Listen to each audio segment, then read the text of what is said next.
you want to make gluten-free pizza, but you just don't want to make the sourdough starter or not quite yet? No problem.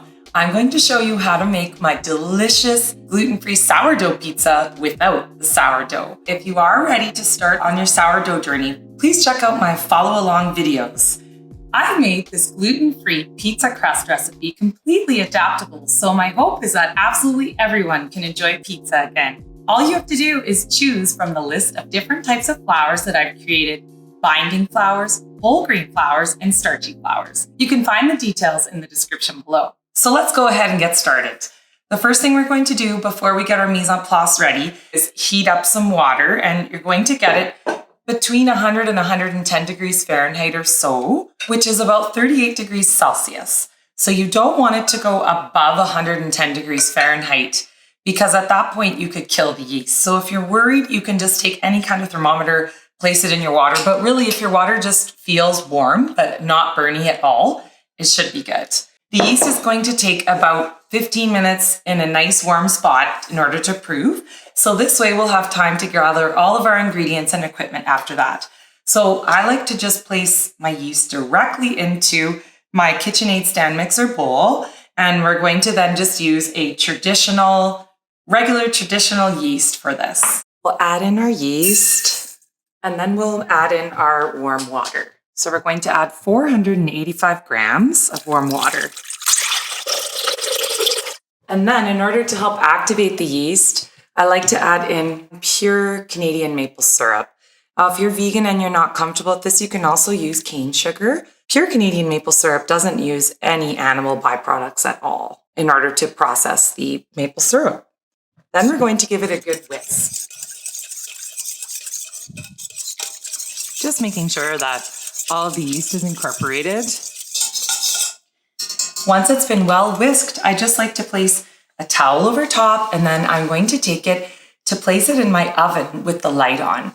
Or if you have a proofing button on your oven, then I'll often do that. I'll just turn my oven on to between 85 degrees Fahrenheit and 100 degrees Fahrenheit, which is, I believe, about 29 degrees Celsius to 38 degrees Celsius. Somewhere between there, you want to make sure it's below 110, and then just close it up and leave it in there for 15 minutes. So go ahead and gather your mise en place, and I'll meet you back here in 15 minutes. Okay, I can hear my yeast bubbling. Let's have a look at it. It's quite amazing. Would you look at that? That's just amazing. And that is what I believe is from the maple syrup. When I use cane sugar to activate my yeast, it doesn't get nearly as active. And just listen to that. So now we're going to mix our soaker. Normally I would just add everything in right now into my KitchenAid mixer bowl. So please go ahead and do that if you have one. I am going to use this glass bowl so you can see what I'm doing. So I'm just going to pour in my activated yeast, water, and maple syrup. And then, since my mise en place is ready, I have everything else that I need here. So I've already sifted my flour. I'm going to place in my whole grains. So I've got my brown rice, my sorghum flour, and my whole grain psyllium husk. And of course my cream. So you don't have to use a dairy cream, of course. You can use any kind of cream, or if you don't want to use a cream at all, any kind of vegan version either, you can just add more water. This just gives it a nice rich flavor. So now I'll take this over to our mixer. So I'm going to pour mine back in my mixing bowl, but for you, just carry it on over. So I'm going to use my paddle attachment, and we're just going to give this a mix. We're going to mix it on low for about 1 minute, just until it's incorporated. And then we're going to cover it and let it rest for 30 minutes. This will give time for the whole grains to absorb some of the liquid and for the yeast to gain a little bit of power from the food. You may need to scrape it down once in the meantime, but just get it nice and mixed up. You'll see it's quite runny in consistency. And then as it sits for the 30 minutes, it'll thicken up nicely, and you won't believe how well it thickens up. If you've made sourdough bread with me before, you would have experienced this when we made the gel and the soaker. When making the pizza, I combine the gel and the soaker together, so it's really quick and easy. So I'm just going to scrape down the sides, and you can see it's still quite a runny. It's thickened up quite a bit, but it's still a runny consistency, and you'll see after the 30 minutes, it's quite amazing how much it actually thickens up. Then you just remove your paddle, and we're going to cover it up, and I like to just leave it right on my mixing stand to rest for 30 minutes. Just keep it nice and simple and easy. And everything else will be added right here. So just make sure the sides are all nice and scraped down. Once your sides are all nice and clean, then just go ahead and place on your lid. I like to use just one of the reusable silicone covers like this. So now we'll just let our soaker soak for 30 minutes. See you in a few. Wow, we can really see here that the yeast has been doing its job. Look at all that tension in the lid. So let's have a look, and oh my goodness, look at that. Look how lovely it is already, and that's just our soaker. So now I'm just gonna add in my enrichments with the olive oil, and there'll be a little bit left in your cup, and that's okay, hang on to that because we're going to use that after we're done mixing. I like to add in some spices. Here I've just done a simple Italian spice like in the recipe, but I often will like to add in some fresh minced garlic and some fresh rosemary chopped up. So you can do whatever you like, however you like to flavor up your pizza dough. And then of course the salt. You don't want to add the salt to the soaker because you want the yeast to be able to be activated, and salt actually slows down the yeast activity. So we're still going to use the paddle for this part just to incorporate our enrichments, and then we'll move on to our dough hook.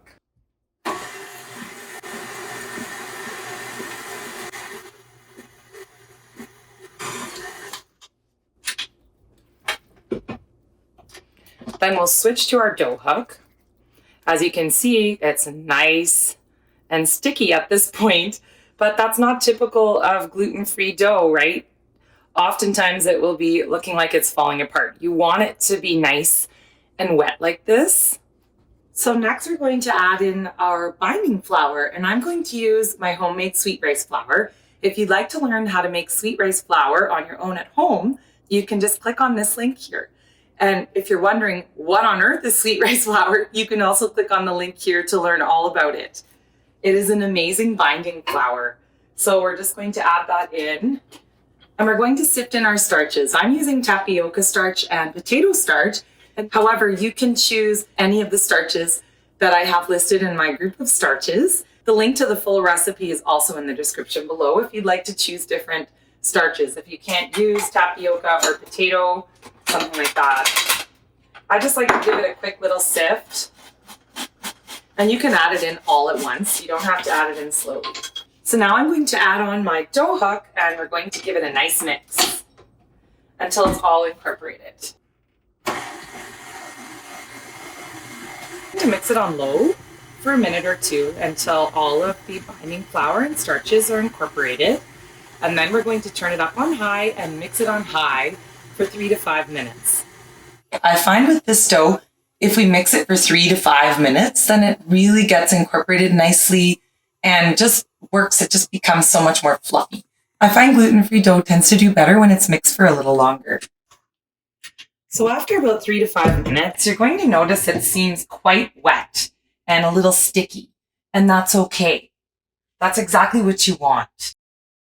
Scrape down the sides. Then we're going to just flip it out. And the reason being is because I'm going to cover it with some olive oil. I like to use the oil that I have left. You know how you pour oil out, there's always a little tiny bit left. So just make sure you don't get rid of that. And then we're just going to shape our dough. Then just scoop it up and place it back in your bowl. And we're just going to place our lid on, and we're going to put it into the oven. If you have a proofing button on your oven, you can turn that on right now to about 85 degrees Fahrenheit, which is about 29 degrees Celsius, I believe. And if you don't have a proofing button, you can just turn your oven on for a few minutes, shut it off, and then leave the light on and put it in there. So now we'll just put it in the oven. And I'm going to put it on the proof setting for about half an hour, and then I'm going to shut that off and just have it with the light on. Here it is. Look how much it's risen. Oh my goodness, it's definitely doubled. And you can press, when I press on the dough, you could see it slowly bounces back. It's perfectly proofed and ready for us to dump it out and roll it out.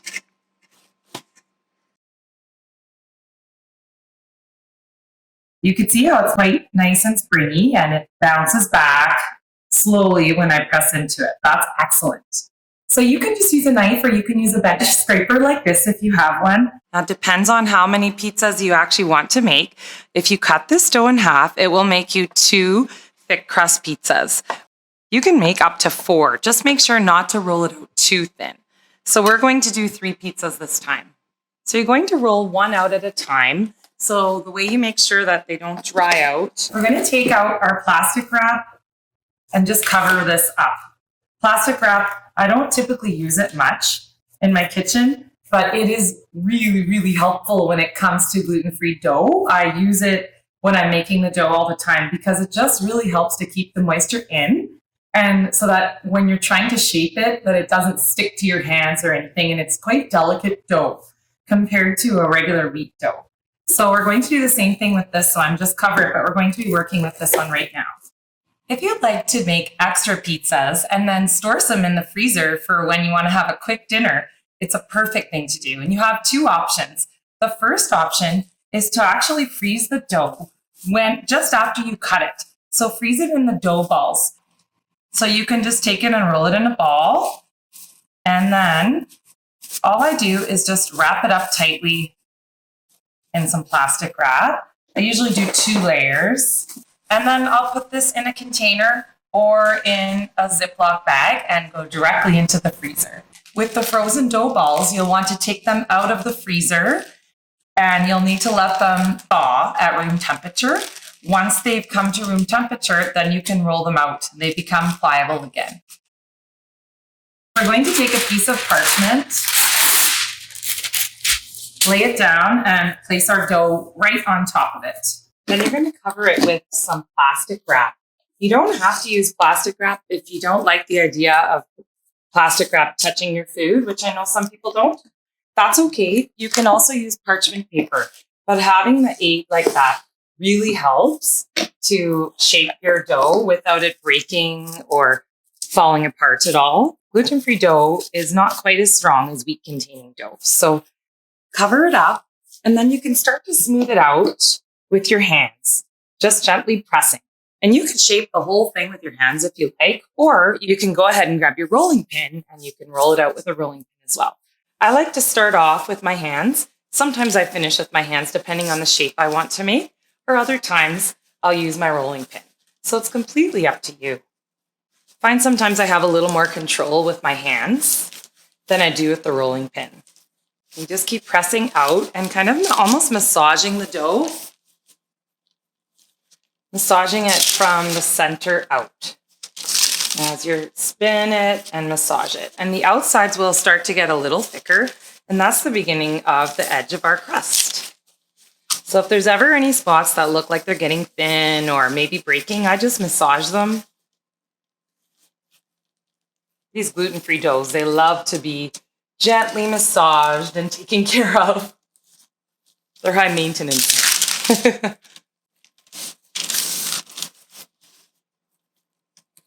And you can see there's a little bit of an edge to my crust that I'm creating here with my hands. And in order to get that edge the way I want it, I can just pinch it this way or use my hand to create an edge and press against it. These are just little tricks that I've picked up along the way in order to get a perfectly round and beautiful looking pizza crust.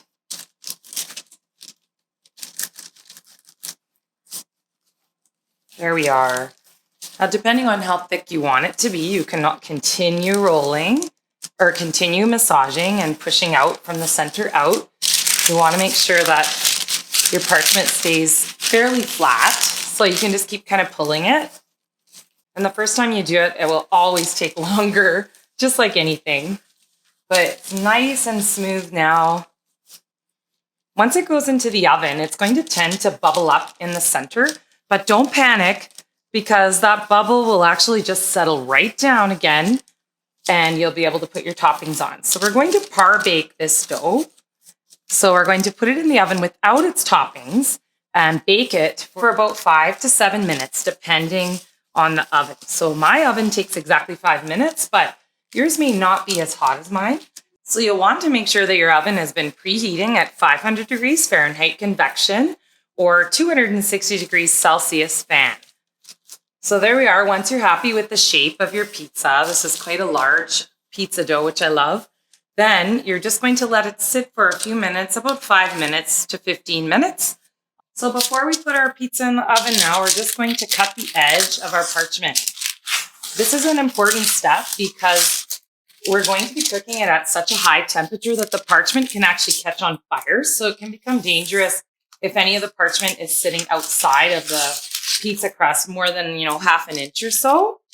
So just make sure to cut it down really close to the edge. And I've never had an issue at all. Then I take my pizza peel, which is such a handy tool, slide it right under. Make sure you take off the plastic wrap. And then we're just going to walk it over to our oven. This one's so big, it almost doesn't fit on my pizza peel. Just slide your pizza on the parchment paper directly onto your pizza stone. And we're going to par bake our pizza crust for about 6 minutes, but just keep a close eye as every oven is different. And here's a time lapse of my pizza crust par baking. And you can see that it rose up and created almost a bubble and then it fell back down. So if this happens, don't worry.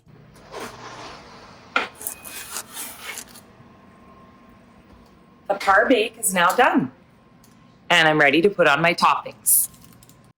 Here's our par baked pizza dough, and this is the way that I take off the parchment. So I use a nice cooling rack and I just flip it over and the parchment peels right off.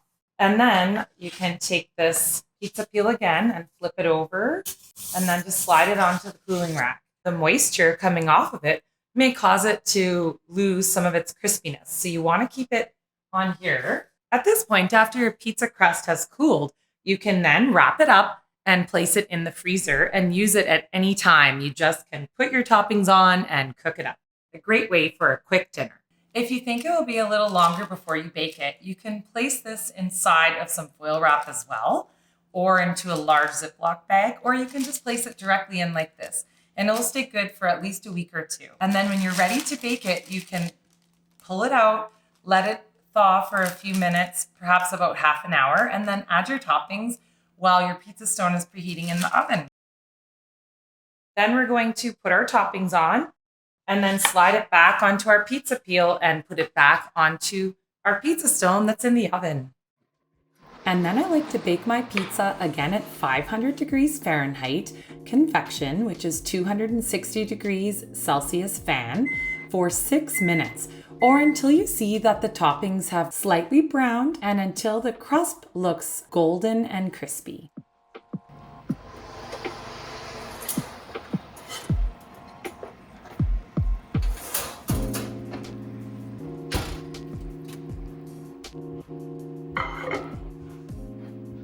Let your pizza cool for at least 10 minutes on the pizza stone as it will continue cooking.